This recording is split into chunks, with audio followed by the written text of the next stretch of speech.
Bonjour Séverine Ferrer, bienvenue Bonjour. sur le plateau de Télématin, on est ravis de vous recevoir. Moi aussi. Alors c'est vrai qu'on vous connaît surtout comme présentatrice, mais vous êtes aussi chanteuse et comédienne, et on vous retrouve en ce moment sur scène avec un spectacle très personnel, ça s'appelle La Voix des femmes. Il s'agit d'une série de témoignages, alors des témoignages quand même souvent douloureux, de femmes qui n'ont pas forcément osé parler au moment de MeToo, mais qui décident de le faire aujourd'hui. Pourquoi vous avez voulu monter ce projet ? Alors, des histoires douloureuses, certes, mais pas que. Il y a aussi des histoires très drôles. Donc, vous voyez, j'ai perdu ma voix, mais je suis toujours là. Je suis quand même venue, je vais tout vous donner aujourd'hui. En fait, non, ce qui s'est passé, c'est que du coup, c'est vrai qu'avec cette période de pandémie qu'on a eue inédite, durant le premier confinement, nous avons reçu énormément de messages via les réseaux sociaux de femmes qui nous confiaient leurs déboires conjugaux, la plupart du temps, mais pas que. Il y avait aussi des étudiantes qui nous envoyaient des messages, des femmes qui nous confiaient leur peur justement de l'avenir, etc. Et en fait, je dis nous, parce que au début, c'était des messages qui m'étaient adressés, donc je me suis demandé pourquoi moi. Et dans un deuxième temps, j'ai appelé mes copines, évidemment, un petit peu connues, comédiennes, animatrices, journalistes, chanteuses, etc. Et je leur ai demandé si elles avaient reçu les mêmes messages que moi. Et c'est là qu'elles m'ont dit, mais Séverine, il est en train de se passer quelque chose de très grave, je pense. C'est vraiment une urgence. Il faut qu'on agisse. Et c'est à partir de ce moment-là que j'ai repensé à ce projet que j'avais. Ça faisait à peu près 5 ans que j'étais dessus. Oui. Et je me suis dit, c'est vrai qu'au mouvement MeToo, très peu d'entre nous en parlaient. Alors, pas du tout par lâcheté, bien évidemment, oui, mais plutôt par protection, en fait, pour ne pas éclabousser nos familles. Parce que maintenant, vous savez que dès qu'on raconte une histoire, elle est évidemment propulsée sur tous les réseaux sociaux et c'était pas le but. Donc, on a eu envie de se confier pour la première fois, de raconter nos histoires. Ce ne sont que des histoires vraies.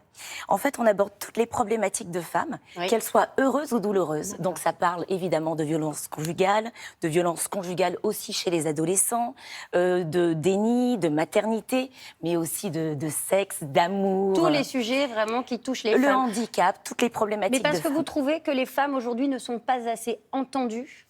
Alors j'ai envie de vous dire qu'il y a eu beaucoup de chemin de parcouru, certes, mais ça va pas assez vite à notre goût.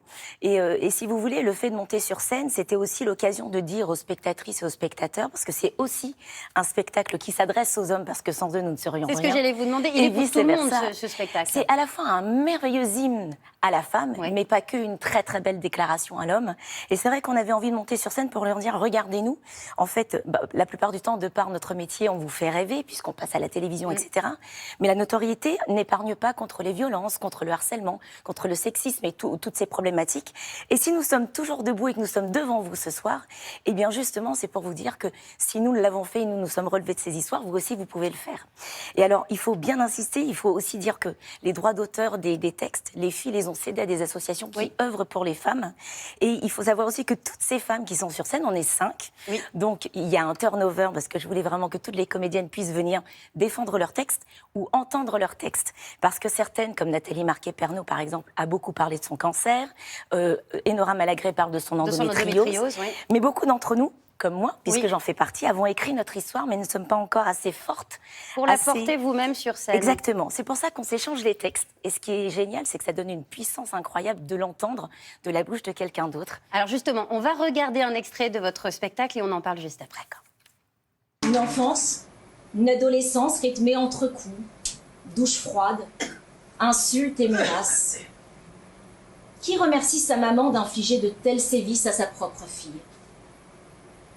Eh ben moi. Alors, ce texte que vous lisez, donc ce n'est pas votre propre récit, c'est le principe de ce spectacle. Pourquoi ne pas assumer sa propre histoire sur scène ? Parce qu'on ne se sent pas encore assez. C'est très nouveau pour nous, c'est un exercice thérapeutique. Et même si nous avons la chance de parler devant une assemblée, etc., c'est vraiment une mise à nu. C'est-à-dire que ce ne sont que des histoires vraies. C'est-à-dire qu'il n'y a rien d'inventé. Et j'ai donné vraiment carte blanche à toutes les comédiennes et à toutes les filles qui ont écrit, à ces 45 femmes qui ont participé. Alors, il n'y a pas que des comédiennes, il y a aussi des avocates comme Nathalie Tomasini, Mercedes Erat, qui est une grande chef d'entreprise. Elle, vraiment, enfin, il y a aussi une maman d'enfants en situation de handicap. Donc, j'ai vraiment donné la parole et ce sont leurs mots, leur cœur, leurs tripes qu'elles ont mis dans ce texte. Et la preuve, c'est que, par exemple, Tonia Kiesinger, qui fait aussi partie de la distribution, m'a dit, moi, je ne peux pas assumer mon texte, je me sens pas encore de le faire. Et il y a quelques jours, elle m'a appelée pour me dire le chemin a fait son petit chemin.